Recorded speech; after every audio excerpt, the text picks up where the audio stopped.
What up, fellow fanboys and fangirls? Fandom Forcer here, and this is a fanfiction read aloud, and it's a continuation of the fanfiction My Life in Teen Wolf. Let's begin with Chapter 2. Welcome to Beacon Hills. Yay, yeah, it is kind of a creative title, if you think about it. My eyes opened after what seemed forever. I saw that my vision was blurry. What the hell? I asked, taking my glasses off. Apparently, I have my 20/20 vision returned to me, as well as being able to see every shape, detail, and color of the woods surrounding me. Where I began, but stopped to cover my ears. I guess my hearing had been enhanced as well, since I could hear the sounds of wildlife that was all around me. I wonder what else has improved, I questioned myself. A leaf fell from a branch, and I grabbed with records. My eyes widened as I realized my sense of touch had evolved as well, as I could feel every fiber, temperature, and structure of the leaf. I smelled it and noticed that my sense of smell became stronger, for I could smell the maple of the tree the leaf fell from. For taste, I decided to do what I saw the 11th Doctor do in Doctor Who. Yep, I licked the leaf. To be honest, I could taste the maple as well as smell it. If my senses had been enhanced, I thought to myself, with a look of wonder on my face, I wonder what else I can do. First thing I did was something I loved to do before watching a variety of TV shows that encouraged me to do it so often. Running! I ran across the woods, noting how my speed has increased and how graceful I have become. Seeing a tree that was closer to me, I jumped and landed on its trunk, just about halfway up it. I climbed to the very top branch and saw that I had become stronger than ever before. Before I reached the branch, I lost my footing and fell towards the earth floor. My eyes were shut tight as I waited for my death, but it never came. That's when I realized there was something wrong. There was something moving on my back.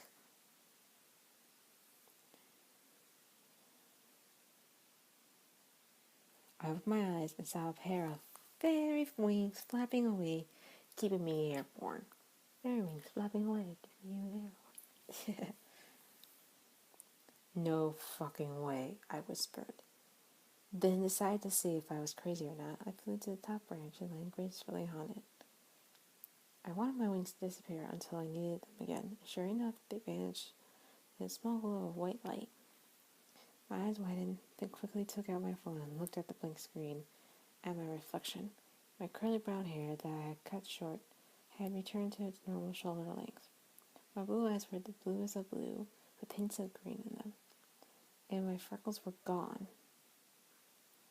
I looked completely beautiful and then noticed as I pocketed my phone that my whole body changed. I have good-looking curves as well as looking more fit than I have ever seen myself before. What's going on? I asked, scared. Then my phone beeped and I saw that I received a text about a deer being killed in Beacon Hills. Wait, Beacon Hills? Oh my god, I said to myself. I'm in the world of Teen Wolf. A woman was walking to her car after a long night of work, talking to someone on her phone.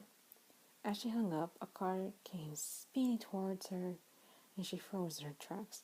I sprinted forward and pushed us both out of death's grip. The car sped off as I checked to make sure if the woman was okay.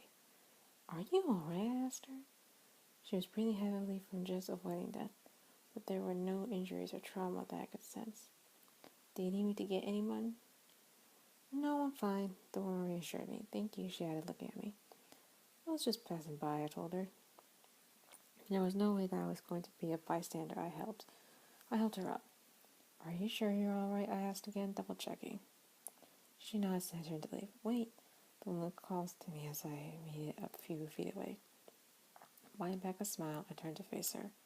Who are you? I'm Cass. Just arrived here at Beacon Hills and thought to look around. I told her. Do you know where the cheapest motel is? or if there are any places that are hiring? I asked, very worried and curious. You don't have any family you could stay with? She asked.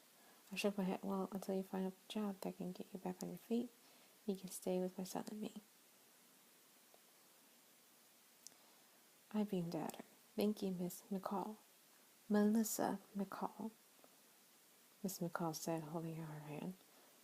Nice to meet you, Melissa McCall, I said, shaking her hand. Honestly, I was excited to meet the mother of one of the most famous characters on TV. Scott, I'm home, Miss McCall called out when she entered the house. I followed her in and I could hear music playing upstairs and concentrating a bit harder, the heartbeat of a normal human teenager. I arrived before Scott became a werewolf, so there's a possibility that I can witness it, but can't be caught doing so. Someone came running down the stairs, and I watched as Scott McCall come running into the kitchen where his mother and I were in. Who's this? He asked his mom while casting a suspicious glance at me.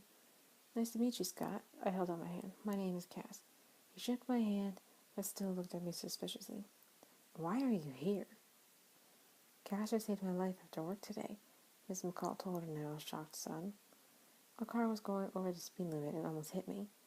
If Cass hadn't been passing by, I would have died or gone into a coma at the hospital. Scott looked at me again, but with a look of respect and gratefulness. Thank you, Cass. Anything to keep someone as kind as your mom alive, I told him. She offered to let me stay here until I have a job and find a place of my own. Scott, can you show Cass around town tomorrow? His mother asked before leaving the kitchen. I have some errands to do before my shift. Sure, Mom, Scott promised. Good. Then you wouldn't mind showing her to the guest room as well. Miss McCall walked out, but turned around to notice that I didn't have any luggage with me. Don't you have any clothes, dear? She asked with a concerned tone. I turned around with embarrassment. Sorry, but these are the only clothes I have at the moment, I told her, getting strange looks from both of her and Scott. I will leave money for you so you can go shopping. Good night. Then she went upstairs to her bedroom. You don't really have any other clothing? Scott asked me once his mother closed her bedroom door. Yeah, sorry about that, I apologized to him. I promise I will be quick tomorrow when shopping for clothes. I prefer anything except shopping. Scott laughed and I giggled a bit. He led me upstairs to the guest room that I will be staying in. We said goodnight and I entered the guest room. I closed the door and then literally hopped into my bed. My mind is filled with the mind-boggling events that are about to follow the next day. I can feel that all that I have seen on TV so far will ensue tomorrow evening. I quickly got back up and took my jacket off, then my shirt. Between the straps of my tank top, I can see a strange tattoo on my back looking exactly like the fairy wings I had before. I want to know what else changed about me when I opened my mouth to look at my teeth.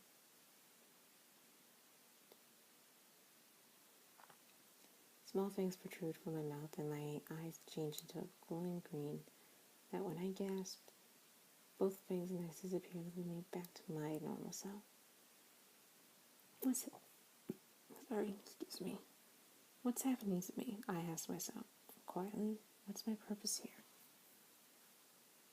Thank you guys so much for watching. I would continue, but it's getting late here, and I got work in the morning, so don't worry. I'll continue onwards, chapter 3, and that's where everything's gonna get very interesting.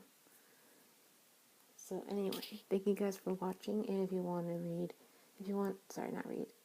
to watch any more videos like this, or see any other videos that I have, click on my name below the description box, and like, comment, subscribe, all that good stuff. And thank you to my now 11 subscribers. I am so happy right now.